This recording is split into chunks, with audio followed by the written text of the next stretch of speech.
Welcome to the Better Together Life podcast. This is the podcast for the suburban family who wants to quit the rat race and return to the land.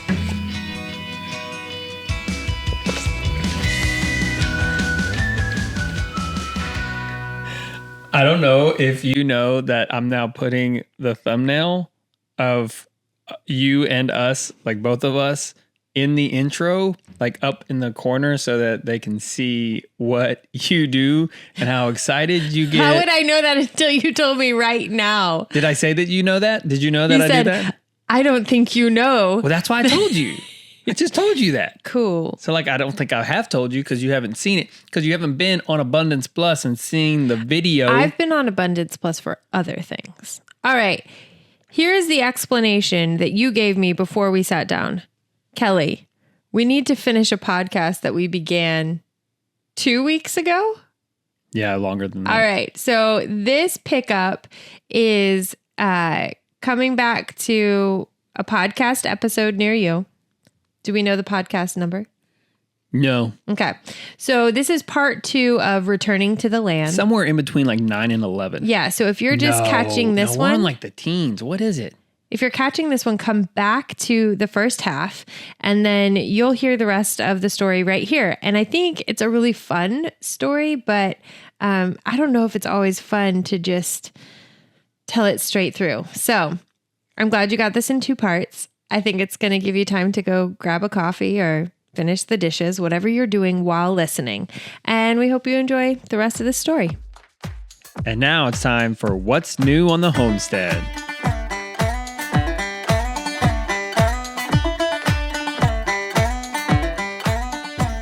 Okay, babe, before we do the story, part 2, let's do this speedy. Okay. What's new on the homestead? All right. New on the homestead in my book is the most important thing that we've talked about regarding the chicken having a more permanent space. So the chickens right now are in a Premier One fencing, and I've been pacing the lines for our new, we were going to call it the chicken summer house, but now it's going to be their winter house, where we're going to put in some more permanent fencing and create one large paddock and eventually put it into quarters so that we'd have fences between, creating 4 different kind of quadrants in this space. And that's important to me because it feels like the next big project. The fun little things we've been doing is just you on a tractor dumping wood chips in all the little spots where we want to catch water or we want to keep the ground from eroding away in the rains. We've had so many rains this summer. So my ticket to what's new on the homestead is the new chicken space, and it's going to house our 50 chickens. 50 chickens. That's going to be a lot of work, and it's going to be great. Do I need to take down the barbed wire in the front? No. So I can just put up some kind of wire, some kind of fence there. The most effective way that we can build anything in this front part of our property, which is it's right on the road. There's a dirt road, so it's not like tons of traffic. It's not crazy busy. But what I really like to do is leave the perimeter fence right now, which is kind of some busted up, rusted barbed wire. And it's been there for sure, like at least 30 years. Yeah. Longer probably. So thankful that we have any kind of fencing. But what I'd like to do is make a very narrow alleyway. So like 2 to 3 feet wide, and then put the chicken fencing in, because Really? I'd like to plant, if we never ever fix that perimeter fence, I'd like to plant grapevines right there. Well, then why don't we just buy a whole bunch? Let's do it. Whatever you want. Take my money. Premier One electric fencing and just make that tight. If that's what you want to do, if you're not wanting to actually replace the front fencing. Because I'm not saying no to replacing the front fencing. I'm also not that into Premier One. I know.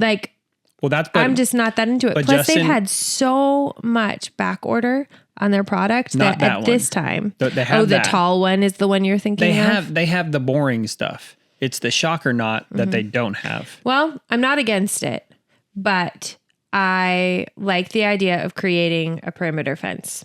So, well, do you want it to be the chicken summer house permanent? It's not even the summer house because we're almost out of the summer house.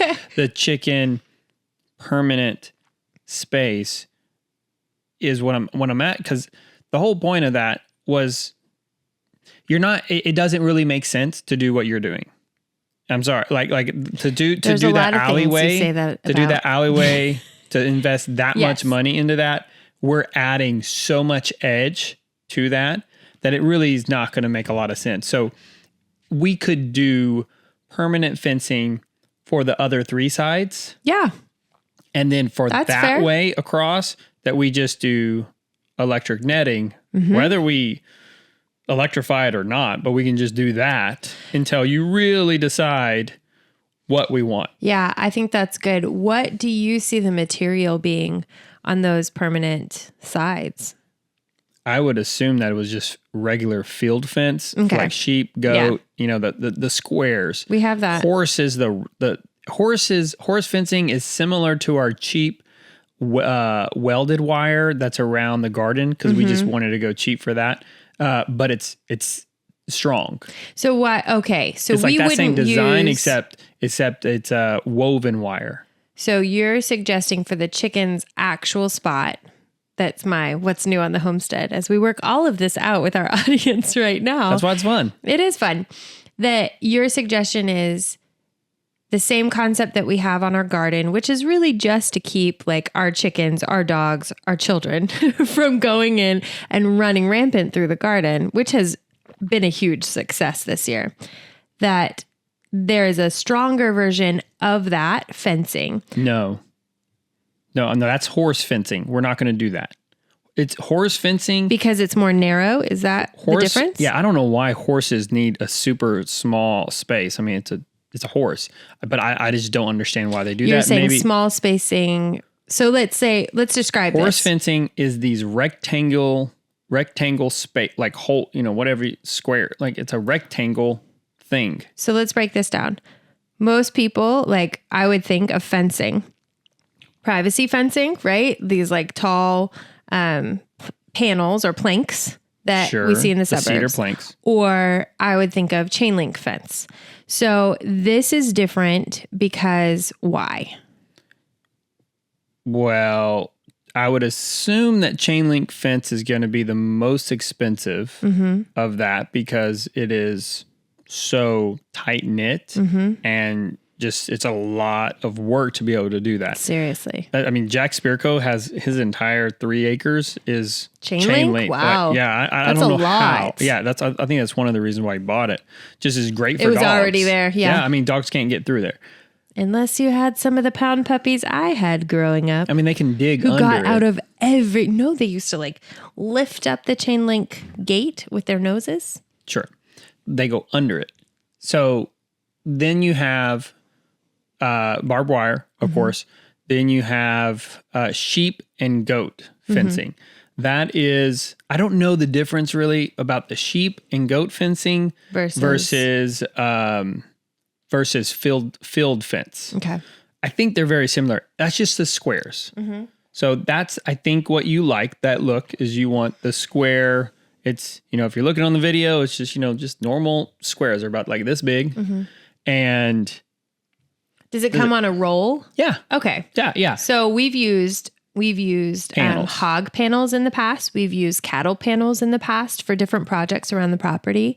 And then we've used this fencing on a roll that we used for our garden, which I think has been fantastic. But this will be But that's the cheapest. Yeah. So you're saying for the chickens, more permanent structure that keeps things out, like predators we don't want in, and keeps the chickens in because it's stronger. We'll just say and this. It's square paneled instead heavy. of. So like how we could move our garden fence, you can't do that. It's too heavy. You need it on the back of a truck. You can't do it by one person. Like the fact that, whenever we were I was talking about buying this fencing at Tractor Supply, there's like, okay, we can help you. Right. Like, you're going to want a truck or a trailer because we're going to slide this thing. I don't think you know what this is. Yeah, this is much heavier. Can I just get this out myself? I'm like, you're going to want some hands. It's heavy. So that's what. How did you feel about that? Did it make you feel weak? No, Did it it just make made you me want feel- a trailer.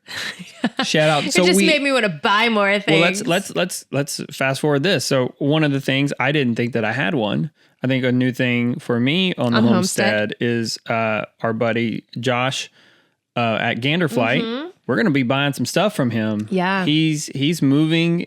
He's gonna go. They're gonna go full time RV. I don't know, maybe a year or so, or just a small amount of time. I don't know. But before they figure out where he wants to land, he really wants to be where it snows. Hey, it snowed in Texas. Come on, Josh. But so I'm going to be buying a small 5x8 trailer from him. I'm excited about that. That will allow us to, yeah. So, we can't do, we could maybe put piglets or something and just, we could do some sort of like hoop housing or something like that. Probably not. Down. Well, I'm just meaning like you could do some things, but some people do that. It's not a livestock trailer. It's not, but it's for like us going to go buy fencing, us not having to use my dad's truck. I mean, there's just a lot of usefulness. Yeah. We love the truck, but it's not fully ready. It's just a farm truck to be able to load things back and forth. This would be such a help so that we can get some of the fencing things that we need. I can load it up, go take it down to our neighbors if we need to borrow like, the auger or something like that. Right. Like there's just a lot of things of having a trailer that we have and it's not always super wanted. Huge. Yeah, like it's not real big. Yeah, and he needs to get rid of it. And we have need for it. Yes. So that's the biggest one for me of what is new on the homestead. Those kind of infrastructure things, stuff that we've done by hand over the last almost 3 years, have really accelerated in like their doability. If that's a factor, if doability is like a thing on the list that helps you produce in your homestead, things have become more doable having the tractor, having a trailer coming up. Even right now, we have a vehicle that can tow, and we didn't have that before we moved to the property. And I think that just those small things make productivity on the property a lot more doable. Yeah, I don't know what we could have done without having something to tow. I am right now looking up. So we got to figure out when we're going to get the new Cornish cross. I thought it was Cornish September. Rocks. Yeah, but I'm not seeing it right now. So I gotta check in with Ideal Poultry to see. Well, I think because our original deal was, or our original agreement was to have a bunch of birds, and then as we were about to have that last round of Cornish rock, we were like, "Hey, I think we're gonna need to split this up. We cannot handle this many birds." Yeah. So we're doing it in the fall. We have learned our lesson. That's coming up on the homestead, a whole new segment, but the new breed of Cornish rock, or the new batch of them, and so much that we learned with this last round. I think that's a whole podcast episode, what we did wrong with our last meat birds and what we're doing right this time. Let's talk about what's growing in our garden.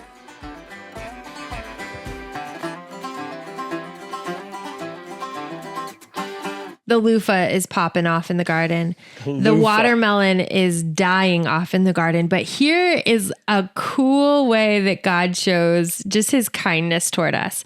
So this watermelon patch has been growing and thriving for months in the garden. And then there really wasn't an infestation or anything, but we had a crazy amount of rain, like, I don't know, 10 inches of rain within a week, and then nothing but 95 plus degree temperature and dry for another 2 weeks. And what I read about the damage that could happen to my watermelon came true. And my watermelon the plant had probably a dozen, like 12 good baseball sized watermelons that were growing. But then within a week, every single one of them split and rotted on the bottom. So it was just this black rot right at the blossom end. And the heartbreak of this was some of these watermelons were the size of almost basketballs. So these are large watermelons. They would come out to be about 20 to 25 pounds. And we've harvested 2 of them already this season. But the rest, now the bugs have set in. The garden is telling me the watermelons, they're done. So we're walking through our property, just kind of where we're going to put the chickens actually, and looking to see what does the fence line look like for this. We've already cleared this out because our pigs were here a season ago. So about, fall of a year ago, right? Or 2 years ago. So at that time, the pigs were running through there. It was our very first round of pigs.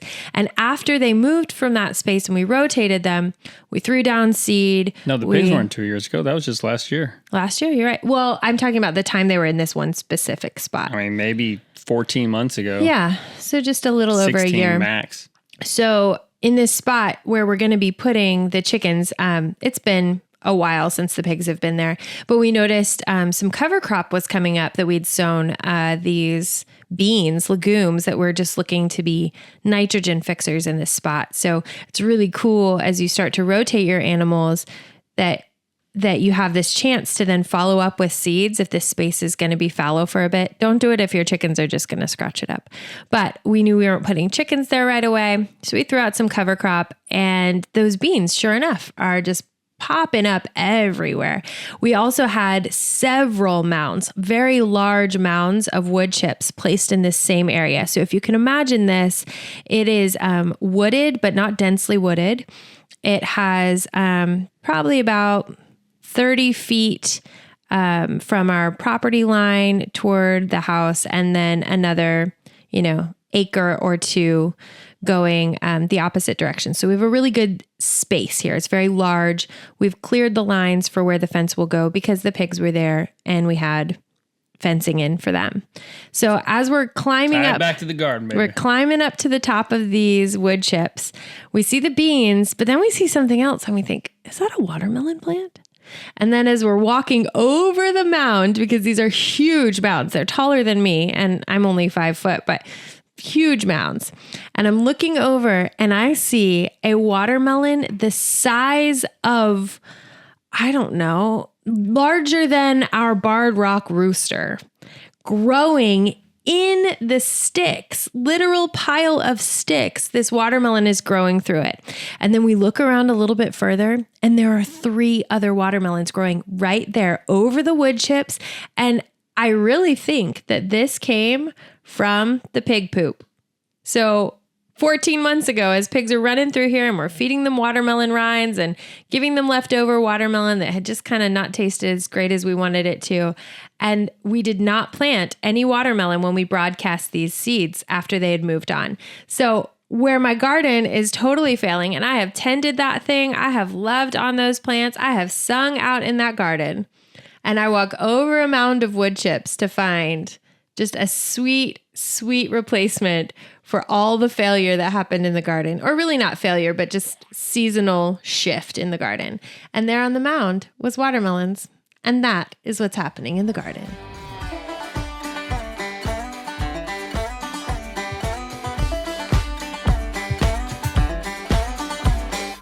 Okay, here we go. So main topic, part 2 of us returning to the land. I'm going to do a quick little recap of the part 1. So we talked about why we bought land. We talked about the story of us finding the property, the story of us going to go look at the property, actually buying the land, and then the marriage conflict of you and I, which we've talked about so many times here on our channel, everywhere. And then we had Finley. I don't know if we went over a ton about Finley. So let's talk about it a little bit. So just really fast. We finally got to the point to where we were traveling a little bit where we didn't have pets or anything. And it was just us 3. We went to New Mexico a couple of times, and you started to get the mindset of, okay, maybe we can do this RV thing. Yes. Which I had really no idea. This is all new to me that you were really considering this possibility. And then we went on our anniversary trip. Yep. And a couple of weeks later, we found out that Finley's coming. Yeah. Yeah. And then we're like, nope, we're not moving. We're not selling the house. We're not moving. We're not doing anything. We pumped the brakes and we didn't say no to having this dream on the homestead. We just said, hey, we still want to do this, but let's be wise about that choice. So instead of like, hey, we're going to just come revisit this later, we still had a lot of conversations during my pregnancy with Finn that were completely centered around moving to the homestead. We had a lot of conversations about what it would look like, even to what we would live in. So is it a barn dominium? Is it an RV? Are we building a house like bricks and sticks? A lot of conversation around that. And those still happened during pregnancy. So the aim was always to move. It just had some contingencies. So we could move if we had a healthy baby. We could move if we were able to sell this house. We could move if we had all of the T's crossed and I's dotted to close things out in Katie beforehand. But there were still so many unknowns until Finley arrived. And after she arrived, she actually needed some extra work. Like she had a tongue tie and we needed to have that revised, and we needed to make sure that she was going to get the care that she needed to recover from that. So there were a lot of little hurdles, nothing major, no hospitalizations, but every time I'm pregnant, I know that I am not in control of the outcome of that birth or the health of my children. I am just going to wait and be patient while all of that unfolds. Well, how much I wanted to homestead. I wanted baby number 4. Yeah. Like once we found, that's just how, like once she was a complete surprise and we were so excited. We're like, okay, God wants us to have another baby number 4. I want baby healthy. I want wife healthy. That's the only thing that I care about. There was so much more tension between us before we ever got pregnant with Finley, and that big kind of explosion of where are we in your dreams versus, hey, Finley's put a pause on this. Yeah. There was so much more for us to work out as a married couple that this was like cake. This was like, oh my goodness, we're having a baby. We're stoked about her coming. But it took a minute to we didn't know it was shake that out. Yeah. It took a minute. I don't remember it taking, we were just in shock. So that's what I mean. I didn't expect for like the first month to have Finn. And then I'm nothing but excitement. And she is a riot. You never know what to expect from her. She will throw you a wild card at every turn. Well, speaking of wild cards, then soon, I don't know how far after she was born. 3 months. She was 3 months old. Mm-hmm. So we start getting some things ready. Probably the, last trimester, mm-hmm. we really kind of started to ramp up downsizing, getting the house ready. Because we were like, hey, we're going to sell our house with a newborn. Garage sales. Yeah. We were throwing things on Craigslist, putting it on the curb, everything to minimize what we would have to move with. Yeah, we found a realtor, we talked, and then she gave us about the mm-hmm. good month. She said, maybe end of summer, beginning of fall, like new mm-hmm. school season, like that's a decent time to sell a house. The best time is in the big, at the end of a spring semester, like before in the summer. She said, but this is not a bad time and you're set up good. So that's what we wanted to do, is beginning of the fall. Mm-hmm. And then we lived in the outside of Houston, mm-hmm. and Houston and Katy, Texas, where we were living, especially Katy, got smashed, devastated by Hurricane Harvey. And I remember calling our realtor and said, it was a couple of days after, and the crazy thing is we documented all of this on the YouTube channel. Like we ended up putting out 4 videos within that span. It was scary. And I remember calling our realtor. This was after, and just saying, hey, what does this mean mm-hmm. for selling the house? She said, Bo, I have no idea. She's like, there is so much devastation mm-hmm. here. Luckily, what we found out is that instead of it hurting our chances, somehow it helped it, because every single house that did not flood, it it raised the property value. Yeah. So this is 2017 and the market was fine. It wasn't, significantly heavy on a buyer or a seller's end. And when Hurricane Harvey hit, Houston had a lot of flooding and damage. We're used to that when it comes to hurricanes. We batten down the hatches when it comes to hurricanes, meaning like we're throwing just parties. Like everybody's off of work. We're sitting in our lawn chairs. We're watching the wind come through. And then as the storm rages, we'll usually hang out inside. All of us have a basic emergency preparedness. All of us have flashlights. All of us have a little food stored away. Like there's, not a ton of stuff, but like you've got some applesauce and peanut butter and a loaf of bread. Like that's what you do to get ready. You say for all a storm. of us. I would here's what I'm say saying. no. So like very basic things. So all of us, especially on our block. You mean like Miller Lite? Like Yes, that's what yes. the most of our Like we're ready to hang because that is what hurricanes do to our area. You lose power for a while. Sometimes you're inconvenienced by water, but this is what we were preparing for. And the storm passes. The storm passes within a few hours. So you may have Usually, a lot of rain and a lot of wind, and it's not nothing. It's just how it affects Katy, which is further inland from the coast. We experience some dirty sides of the storm, and that's about it. That is not what happened with Harvey. With Harvey, this became a tropical storm, back to a hurricane. It stalled over our city, and the way that these areas were built was just a tragedy. It was greed.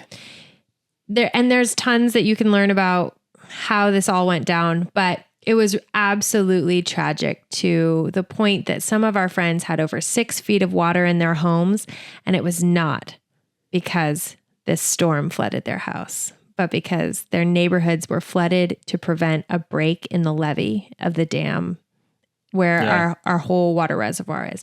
So as a city, it was built fine, but then so many people came, it became this real hazard.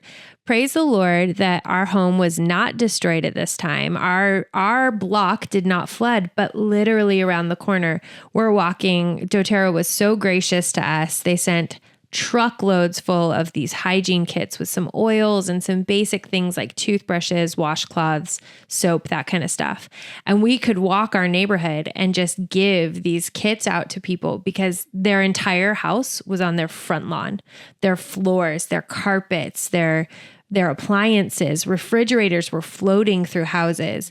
And the fear that gave us was not just the security of our house and our home. We have friends who left their neighborhoods either on boats, small fishing boats that people brought in and rescued them. Another friend rode a jet ski through neighborhoods to rescue people out of their homes.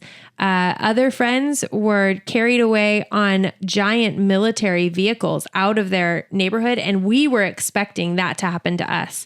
So there's a whole nother podcast on preparedness, and we'll talk about what we actually had to put into practice. But that is the depth of the shaking that happened at that moment, where we were just then very sidetracked from the homestead and thinking, how are we going to get our family out? And as soon as that storm had cleared, I remember sitting in our house with the door open, and it was the Monday after all of the storm had come through. Sunday was a really intense night, and the wind was cool, and there was a small breeze.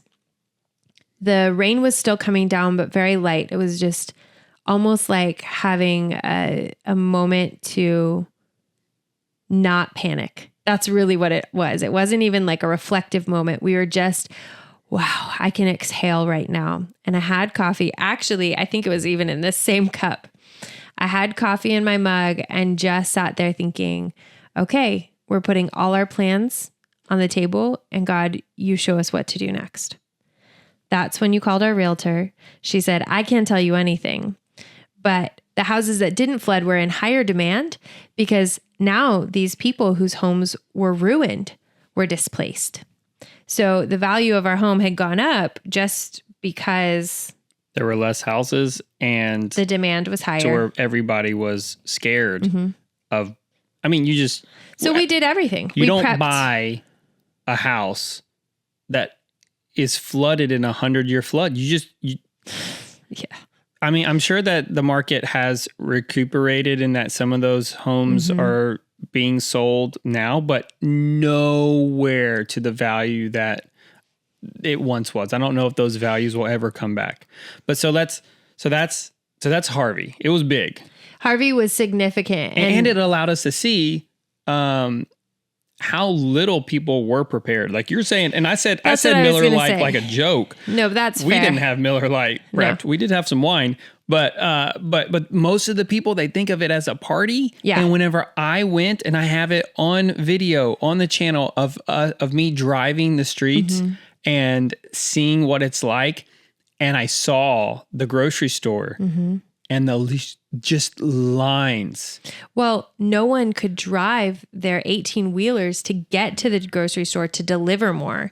And there was a deep heartbreak, but also the most beautiful, unified community. Like, I could cry thinking about that. It was moving. It was transformative to see how the community of Katy, Texas, and Houston as a whole really took roles and deferred to one another to make sure that people were clothed, to make sure that people had transportation from their homes, like the edges of their neighborhood. We had friends who organized and took their minivans and shuttled people from the edge of their neighborhood where the water met its end and drove them to a shelter in a high school that came up out of nowhere. It was fantastic and beautiful and moving in the midst of grief. So we didn't mean this podcast to be about our post-Harvey memories or reliving that, but that it was a significant piece of our story to move to the homestead was this halt that we had in our plans. And we had to lay everything down that we had planned and instead be really present in the moment and go and muck out people's homes. Like, you were there and I'm spraying everything down with On Guard when you come home because our friends were getting E. coli and salmonella poisoning from rescuing people from their homes and cleaning things out. And there was just so much happening at that time that it is really significant to our story. But after that, as so much was still recovering, even around Christmas time, we made the decision to list the house in November. And it showed real well. I think we had, was it over 20 showings? We had over 20 showings in just a few days. Our realtor was fantastic. She was so loving and patient with our kids. There was a spider on me. You just had a spider on your arm and you casually flung it away. Well, country life, baby. Country life. I thought it was a fly. I was like, you were just sticking on me. Persistent fly.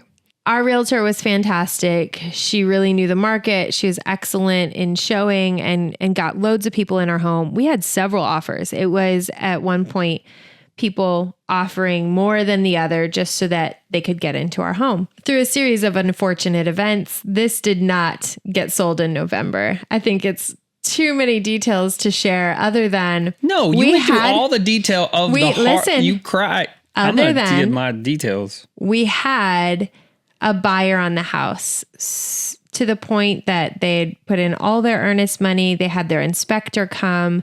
We were getting out of the house. Bo was out of town and I had all 4 of the kids, including this like 3-month-old infant. Maybe she was 5 at that point. And we were getting out of the house and it was like the bottom fell out and then sucked us out of whatever happy little space we were in. At this inspection, it was supposed to last 2 hours. I had to get all my kids out of the house at the time. The oldest was 6. The youngest was a few months old. We go to a Chick-fil-A and within seconds, and I mean seconds of the arrival, the oldest child trips in the Chick-fil-A in the playground, lands on his ear on the playscape. And I'm sitting there like, you've got to be kidding me. I just get all of these children out of the house in time for this inspection. Like busted his face. Sliced the ear. The cartilage is like it's just like in half. And I'm thinking, oh Lord, I'm going to have to take all these children to the emergency room for him to get stitches. My husband is out of town. Someone is at my house. This is ridiculous. So we're at the Chick-fil-A. They're super friendly, obviously, because Chick-fil-A is the world's greatest institution and gift to man. And then they give them all ice creams as we're waiting. And then Everett's sad because he wants to eat the ice cream, but his ear hurts. And it's just like an emotional collapse. So finally, I just like pull the plug. I don't even get our food. Well, hold on. This is so I have to interrupt because there's two parts of the story. You were there. Yes. The other part of the story is that I am at Jack You were Spirko's. not. That's hilarious. Like I could completely understand. Yeah, I am alone, friends. I am entirely abandoned. But I am up in Dallas at Jack Spirko's The Survival Podcast workshop, and I am hyping this up. Yes. Of saying we're selling our house. We're moving to our homestead. It's all going to go on YouTube. Like this is going to be everything. Like we are getting our home inspection right now. As I speak. Like this is it. We got the money. We're full asking price. I think it even went over It was over asking because there was a little bit of a bidding war. Yes. Like all of this awesome stuff. And then the texts start coming in. Yes. So I leave the Chick-fil-A. I can't remember if I got our food. Maybe I did. And I'm taking us to a park because these things can last 2 hours. I have a newborn. I'm like postpartum sweating like a beast. I stink. My child's ear is not so bad, but it is not good. And then everyone else is mad because we couldn't play at the Chick-fil-A park at the Chick-fil-A playground. So I take them to a nearby park. And Finley needs to nurse because they woke her up in the car as we got there. They go out to play, and within seconds, somebody's like, Mom, I need to go to the bathroom. This is a neighborhood park. Why didn't you just go to Carrie's? There is no potty. I don't know. I obviously was not in my right mind. I'm like, I have to call my realtor. And find out. And I explained the whole thing. I'm like crying on the phone. I'm like, can I please just go back to our house? We can hide in one room or something. Like, is there a way that you can connect with the realtor? So she connects with the realtor and calls me back in minutes, less than a minute. And she says, oh, they're already done. And we'd been gone for 30 minutes. And I was like, oh no, what happened that they're already gone? So I get home, I unload all the children. I'm pretty sure I had to like change my shirt. I was just sweaty and gross. I probably had baby fluids on me. Like you text me saying, babe, they were only here for 30 minutes. Yes. And you were like explicative text, angry emoji face. Because I knew that there was something. Something went wrong. And then our realtor calls me. So I'm at the workshop.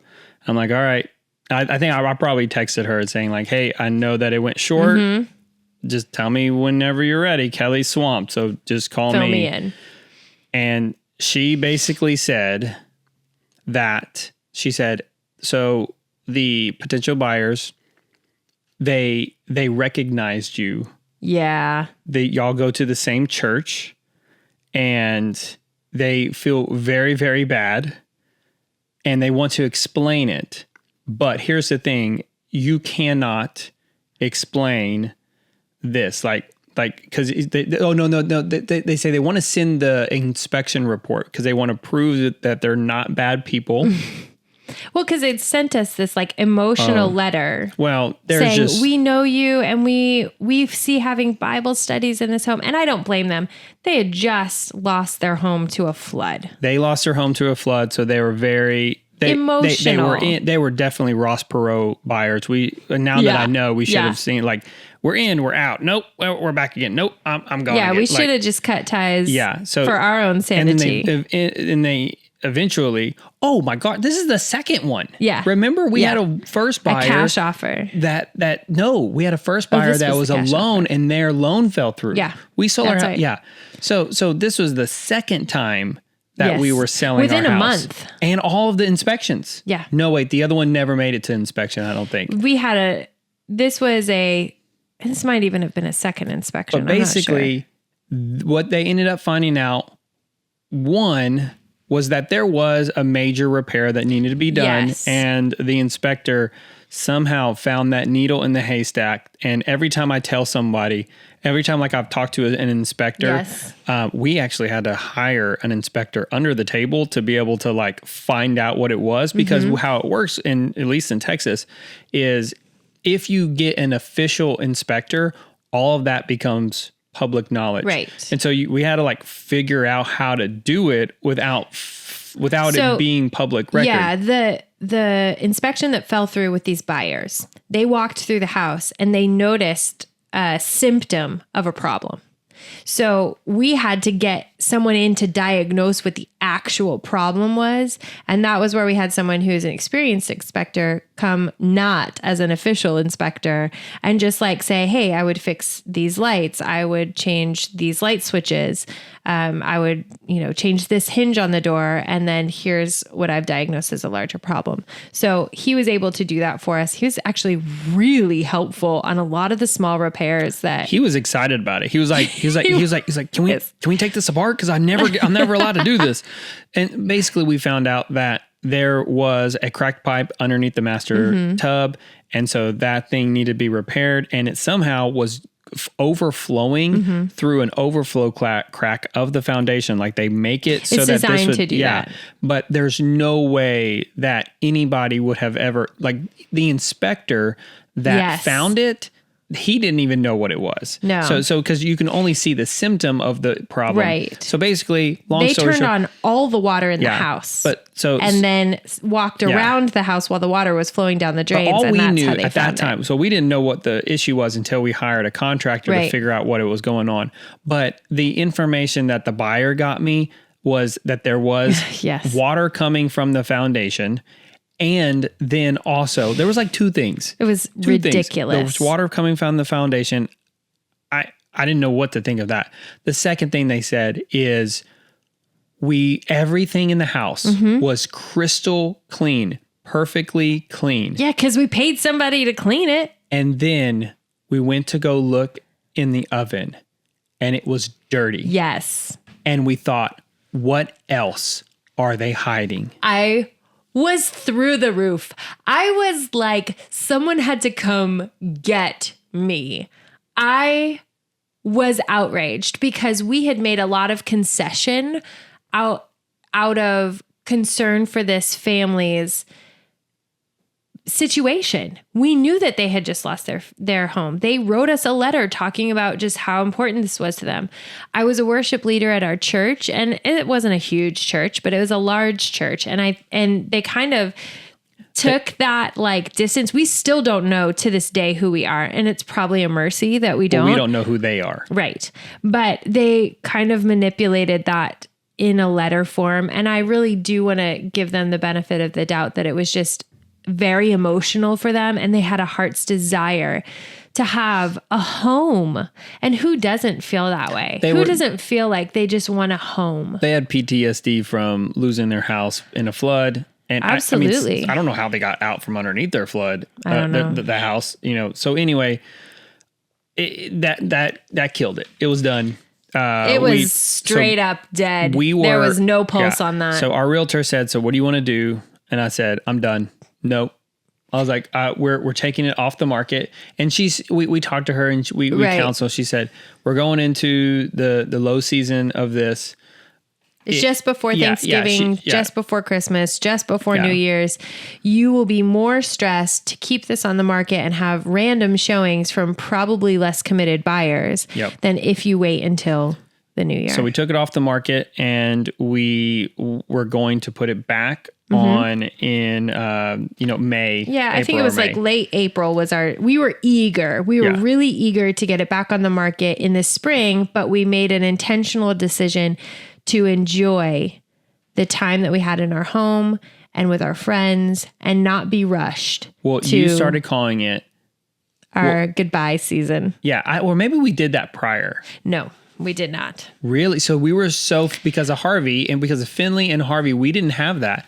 And I think that was definitely God's grace to be able to give both of us that. Like you were able to have the goodbye season. Is that what you said? You called it the goodbye semester because you knew this. Yeah. You were in the Army and you moved every 2 years or so. So you had said goodbye so many times, and you just knew the pace of needing the space. You knew the pace, but you knew that you needed the space to make the rounds, to do what you wanted to be able to have closure in that. And for me, this was, of course, after we went to marriage counseling, because we found out that I wasn't able to be content and happy with anywhere that I was. And this forced me, and it didn't really force me. It just gave me permission. It's like an invitation to have a different perspective. Yeah. That I didn't need to chase this dream right now. And I remember saying, like, of telling Kelly, I was like, all I want to do is just build this Lego robot with my son. I just want to, like, it was, Everett got this coding Lego robot. I forgot what it's called, Lego Boost. And it was so much fun doing this with him. He was 6. Yeah. It was just a blast. You were his best friend. Yeah. His favorite person.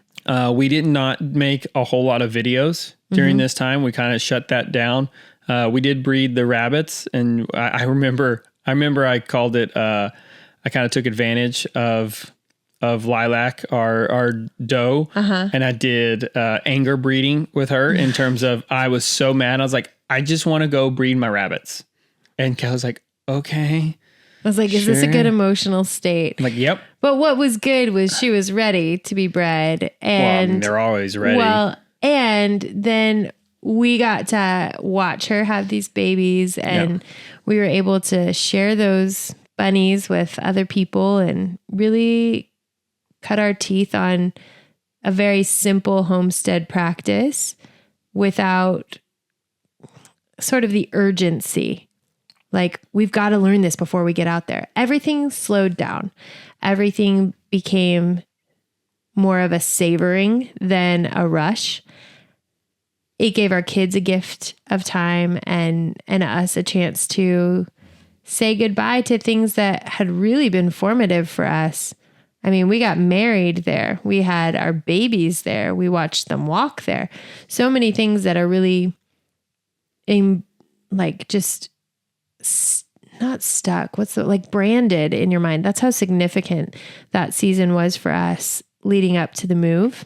So returning the land it's a process for everyone. And this is just definitely ours. And then, and I think I would say it's a process regardless. So if you're trying to avoid the things in the city, all your stuff is going to come with you, and you're going to have to deal with it in the country. And I am so thankful that we got to deal with a lot of that mess in ironing things out before we made our move, because there was plenty of conflict once we made the move that would have been potentially devastating to our family if we had not dealt with a lot of the triggers, but also like what was under the surface, what was causing those emotions or those outbursts before we moved. We also we were successful with building doTERRA during that season. I remember, like, we were able to kind of more focus on that, to redo that and to rebuild some of the foundations there. So that was good. And then we just out of the blue, like in March. Yeah, like we were outside cleaning it was probably April. The gutters. Yeah. We had just spent the morning cleaning the gutters, and the kids and I were outside, and this couple walks by. And our for sale sign was not up in the front anymore, but it was on the side of the house. And this woman just says, "Hey, is your house for sale?" I said, "It's actually not right now, but it will be in a couple of weeks, like 6 more weeks, I think."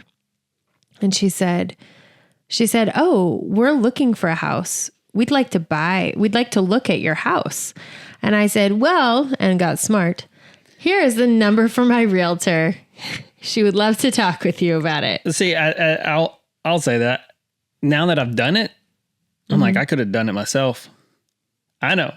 Kelly's rolling her eyes on the video. This is where, it ended up working. So long story, really fast. we ended up selling our house for $20,000 more than we originally listed it for because of the fact that, and we never had to put it on the market. The second time. Yeah. They ended up they wanted the house. They negotiated. And it got at down the to the last minute. And that was one of those things that we just had to learn. This is how you play the game. We'd never sold a house before. And it was, we'd give them a deadline, and it was within 30 minutes of that deadline's expiring that they would. Well, they kept on trying to negotiate down. I was like, and I said, no, I'm putting it on the market tomorrow morning. We are ready. We're going to list it tomorrow, and we're going to get out of the house and get some showings. And it was just before midnight or whatever. And they said, fine, we will take the offer. Mm-hmm. And it was a good offer. It was great. The inspections was not that bad. Mm-mm. Very minor repairs. We had already done so much work the first time. And then we ended up closing May 31st, the last day of May, right? Yes. And that last month, we decided to get the storage unit. And that was just a lot of help. A full-time job. Oh, yeah. Was every day taking something to the storage unit. I feel like we were in that mode of living in different spaces for the next 2 years, because we then lived in Dallas, and then we lived here and had a storage unit. And there was a very distinct shift in that season where we went from like, everything is very simple, everything is very convenient, to holy cow. Our life just got spread out real far, real fast. And that was having that unit in Katy was kind of a mind twister for me. Okay, so I don't want to have part threes. Yeah. On this one. So let's kind of plow through this and take it home, babe. Well, I just if there's something you're like, we need to talk about this, we can go down deep on it. Yeah. But so we ended up, we sold the house. Yes. And we were homeless. And I really thought of it. I was like the scene in Finding Nemo, to where it's the ending credit scene, to where all the fish that were in the aquarium at the dentist's office, and they find a way, they do their master plan, and they get in the bubble bags, and they swim across the freeway, and then they end up in the ocean. And they're all sitting there rejoicing and in the ocean, floating in their little water bubble bags. And like, yeah, we did it. We escaped. And then the pufferfish goes, now what? Like you're that's fair. Like you did all this work, and you're like, yes. And you're like, oh man, we're homeless. Like we didn't really understand what to do. Like we had were land. Couch surfing. Yeah, we had land. We had no deal for the shed to house. Mm-hmm. Like it was just talked about, but there was nothing really finalized. And so we really were a little scared. Mm-hmm. The only thing that we knew is that we had a storage unit in Katy, Texas. We had a truck full of we had a truck and a car full, because we only had one car at the time, right? Full of the stuff that we knew that we couldn't do without. And we knew that your parents in North Dallas, 5 hours away, they had a house, they had a space, they had a room, and they were ready to welcome us to stay there for a couple of months. Mm-hmm. And so those couple of months ended up being 6 months. Mm-hmm. How did you feel? Almost to the day. Yeah. It was, I think, either 6 months shy, or 2 weeks shy of 6 months, or 6 months, 2 weeks. May to mid-November. Oh, like beginning of June to mid-November. Yes. So these are my parents. So for me, it felt very comfortable. It felt very much returning to home. We moved so often as a kid that our home has always been where our people are. So my parents' home, that's only been their home for 10 years, has been very familiar to our family. It was not a scary, sad, heartbreaking thing. My prayer before moving there was, Lord, let this be the best season of life for both of us, for my parents and for our kids and us. And it really was. I agree. It was a fantastic space. We did a few things to make sure that we weren't creating stress or tension, because that can happen when you have 4 small children in a home that never has kids in it. You know, like this is not a regular occurrence to have screaming and kicking and tantrums and also glitter. Those are the things that we just wanted as a couple is to be prepared to mitigate before that got there, but also give room for our kids to play. So there was a fantastic yard. There was a pool. There was amazing meals, because when your mom cooks for you, it tastes a billion times better than when you make it. That it really was the absolute best experience that it could have been. Just a sweet relationship time with my parents. Really, our kids learned to ride their bikes at my parents' house. And a lot of swimming and fun time together and really sweet memories where even now, it's been 3 years since we moved away. And when we turn the corner onto their house, they're like, oh, it just feels so good driving on this street. So I think the mission was accomplished, that it was a good 6 months together. We actually bought a gym membership there just so that we could work.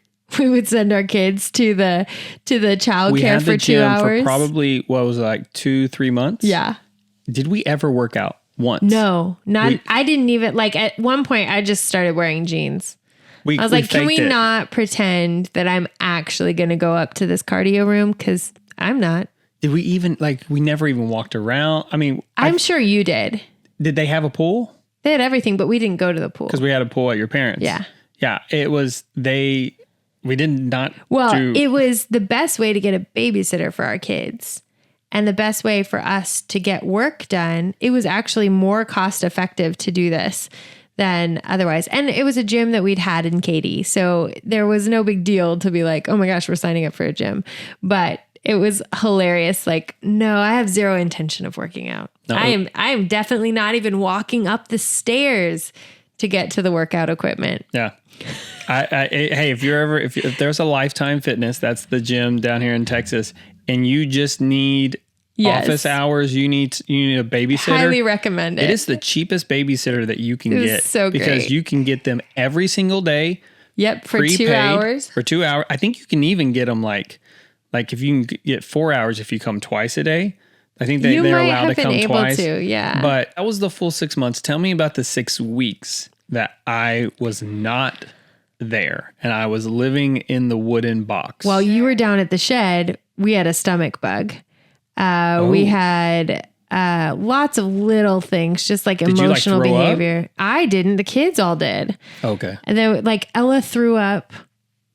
One of the kids threw up Cheez-Its all over the couch. It was just one of those things, but that didn't happen at the beginning of the 6 weeks. I think being apart for 2 weeks was no big deal. Getting to 3 weeks was no big deal. I think we even saw each other at week 4.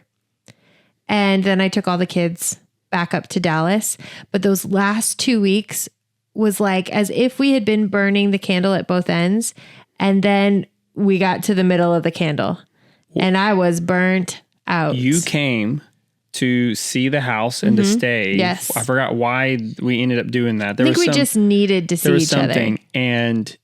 And there was the tension there. Yes. We could both, I mean, we weren't really fighting at each other. We were just fighting at the issue, what we were dealing with. Both of us felt the strain of our individual situations. Me with the kids and you here having to run everything. We both had the strain of our own situations. And then when we were together, it felt like the other was not meeting our needs. So it was like, you had your own situation where if I had just come in and like known how to love you in that, I could have served you well and it would have felt like you were seen and cared for and a partner. And the same thing was happening to me. You had no clue, not because you were a jerk, but because you couldn't have any clue. And the communication was strained because of the internet service, because of the phone service. We just really couldn't communicate in any way. I remember having a Zoom with you and I was just, I hung up. And that's very rare. I mean, I cannot even count on one full hand how many times in our marriage that I've just left. And I was like, I'm done. I'll talk to you another time. And I hung up. And I was like, so much cussing. So then you came to the property, and I remember it was like you were going to stay for 2 or 3 nights. Mm-hmm. It was probably just 2 nights, I would imagine. In the house. In the house. Well, we had the styrofoam, or no, we had the drywall by then. Yes, the spray foam was in, the drywall was in. There was no texture on the walls. Yes. So, but that kept Finley from eating the spray foam. Yes, which was like a major goal. We were like, we have to have the walls up because it's just not safe for Finley. We had the window unit to where we could get some sort of air circulation going. And it was October. Yeah, so it wasn't horrible, but that was it. And I remember you looking at it was time to kind of like it was the morning of the day of like it was time for you to start getting ready and getting the mind ready to leave.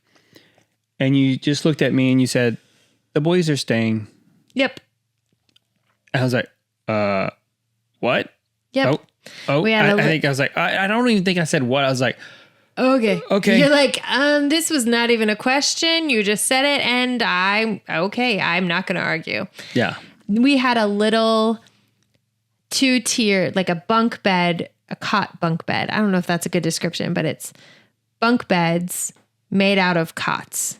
And it's a kid's thing from the grandparents. It's like a real thing. We didn't just like rig it up, but these 2 cots that make a bunk bed. They're like portable. Yeah. Yeah. Camping. Camping bunk beds for kids. So they were super stoked to do that. They also got to eat so much junk food. They were like in heaven. They thought this was the coolest thing. But there was friends. The couch family was here. So they said they had friends that they could hang out with. I needed some of the pressure relieved and to be able to leave the big boys because Ella was not even 4 yet. Was she? No, she was. She was just 4 at that time. Yeah. So I had a 4-year-old and a 1-year-old. It was not bad for me to do it, but that leads to the biggest moment that I have had in this entire thing. I was there with my boys, and it was the last night, and we also had the pressure that I had already signed up for Jack Spirko's next, because that was the 1 year after that, the next workshop. And I was planning on going to that as well. And I got the dates wrong by 1 week. Yes. And I was like, oh no. I have to be there sooner. I have to tell Kelly about this. And I was like, hey, I'm sorry I had the dates wrong. It actually is in 2 days. And I got off the phone with you, and then I realized, and it was at the moment, the boys were there, they were having fun, they were really loving it. And the electrician was here. Andrew and the crew, they were building the decks, and the electrician was here to do the finish electric, and the fans turned on. The fans were installed, the fans were turned on, and the lights started coming on. We had electricity inside of the house for the first time ever. And the mini splits were installed. I think. Yes. I think they were. They were. Like the house was coming alive and it was working. And I remember like the boys were celebrating so much. They were so excited. Like, Dad, this is awesome. We have fans. We have air conditioning. We have lights. They were like flipping the switch. Yes. We have lights. And I thought, I hate it here. I know. I don't want to be here anymore. I remember thinking, this is not my home. You were burnt. Yeah. And I was like, my wife is not here. Right. This sucks. I don't want to do this. Like, I want my family back. It was so deep and so hard. And I think I just knew. It was dark. Yeah. I was just like, I need my wife back. Like, Kelly and I need to be back together. We need to figure this out. And so then I ended up, we met up. So the next morning we met up at some sort of restaurant to exchange the children. And it was still not great. It was still bad. Like you were glad for going to eat, but you knew that I was still going to be gone for a couple of more days. And I ended up skipping the workshop. I left like a day early. I couldn't do it anymore, and I wanted to surprise you a little. Like I just wanted, and even the surprise wasn't all that good. Like you weren't even all that excited to see me. I remember that. I think you had some unrealistic expectations. I think your expectation was like, I will be the knight in shining armor. And I'm like, bro, we still have to pack up this house. Yeah. Like I was like, I don't think you see the work that is going on here. And it wasn't that you didn't. You did see the work. And I didn't feel unappreciated. My head was down, and this is how I always am. In the crisis, I will not fall apart. In the crisis, I will keep it together. I will get us through the tunnel. I will not stop. I will not turn the car around. I am stalwart in a crisis, and we were in crisis. And then after it, I'm going to lose my mind. I'm going to crumble like a gingerbread house. I am going to not even be able to verbalize my needs or my feelings. I am a mess. I am worse than a mess. I am a steaming pile of regurgitated garbage mess. Does that make sense? Like that's how regurgitated garbage mess. Like I am a mess. There is not a box of Oreos large enough to fix that problem. So, but then we took the kids. Yes. To your sister's. Yes. And we had our anniversary celebration. Yep. Here. Yep. It was all very quick. So we moved out of the house in Dallas. My parents weren't even in town that weekend. We just packed up, left them some love notes. They knew we were leaving. It wasn't like we ditched them. But we packed up all our belongings in Dallas, came down to the shed, unloaded all the kids. We all slept in the living room on their mattresses, because one of the smart things we did was had these IKEA mattresses, and we took them up to Dallas. That's where the kids slept, so they would have something of their own. And then we brought those down here, and we all slept in the living room on their mattresses, which was so wonderful to have. We still had those little bunk bed cots that were just up in the corner that became our couch sort of for a few months. It was weird. And as the kids went to my sister's, we drove directly down to Houston, grabbed a bunch of stuff from our storage unit. Not a bunch, everything. Oh, we did. We had a big We rented a U-Haul moving truck. Katy. And we loaded everything. Whole thing up. And we moved it into a store, because we had 2 storage units at one time. We had one here at our land, in the town, and then we had that one. So we got rid of that one and moved it all up. All the Katy stuff up, literally backed the truck up to our porch and loaded in our bed and our furniture, and some things still stayed on the front porch for a few months, and then took the rest down to the storage unit nearby, and this became the home. This was like saying goodbye to our house in Katy. I remember that feeling of walking through at the end and saying, it's not our house anymore. This is not that emotional for me. It's not our house anymore. I've already grieved this. I've already been grateful for this. Moving into the shed felt like probably the same way the boys felt. Flipping those light switches on and off was like, oh, this is home. I remember this.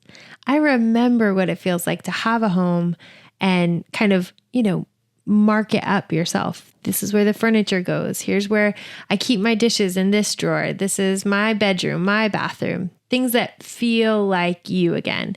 And that was a relief and kind of a big healing moment, because before that, we'd been in just run and gun turmoil. I hadn't even fallen apart yet. But at that point, I think we were experiencing the comfort of having a home. Okay. So living this dream life on acreage. Mm-hmm. We're here. We've returned to the land, man. What do you think? Now, 3 years later, or thinking about it then? I mean, I want to know now. Like, I think thinking of it then is its own story. It's so of like, difficult. We have returned to the land. It's difficult to even think about it now because at that point, there had not been the turning point of 2020. That's to our story. 2020 living on the property is as significant as Hurricane Harvey and what it did to our like forceful slowing down. Hurricane Harvey forced us to be present and not just looking ahead to when we were going to live on the property. 2020 forced us to acknowledge God and how he moves and how his ways are better than our ways. And that's like a sermon to unpack is how I feel about it now. But I think the best way to describe how I feel overall was the 2 weeks after we moved here was like a honeymoon. We grocery shopped when we made the big move, when we'd gone to, get everything from our Katie storage unit. We grocery shopped at the Costco there. We didn't have to go anywhere.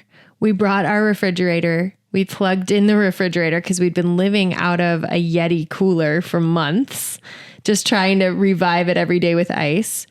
And we unpacked real groceries, not just like prepackaged food. We didn't live in a Yeti cooler for months. While you were living here. Oh, I see what you're saying. It's like the 6 weeks, 2 months that you were here with the cooler. Okay, yeah. I thought you were saying like we, the family. No, okay, gotcha. Just a couple for sure. weeks. Sorry. Yeah.